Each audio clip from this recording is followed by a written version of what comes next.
దేవుడికి ఏది ఇష్టమో తెలుసా? నిన్ను ఆశీర్వదించడం దేవునికి పెద్ద లెక్క కాదు.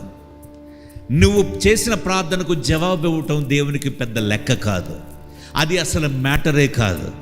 దేవునికి ఏది మ్యాటరో తెలుసా? నిన్ను ఆశీర్వదిస్తే నిన్ను బట్టి నలుగురికి ఆశీర్వాదకరంగా నీ ఆశీర్వాదం ఉంటుందా లేదా అని ఆ సమయం కొరకు ఆయన వేచి ఉంటాడు. హల్లెలూయా. ఆ సమయముకు నువ్వు సిద్ధంగా ఉన్నావా లేదా అని చూసి, ఒకవేళ సిద్ధంగా లేకపోతే ఆ ఆశీర్వాదానికి నిన్ను సిద్ధపరుస్తూ ఉంటాడు. యోసేపు గవర్నర్ అవటానికి దేవుడు ఒక సిద్ధపాటు అనే ప్రాసెస్లోకి తీసుకువెళ్ళాడు. ఓవర్ నైట్ అయిపోలా. తన సొంత తోబుట్టువులు అన్నదమ్ముళ్లే తను మోసగించి ఐగుప్తీయులకు బానిసగా అమ్మేశాడు. He's rejected.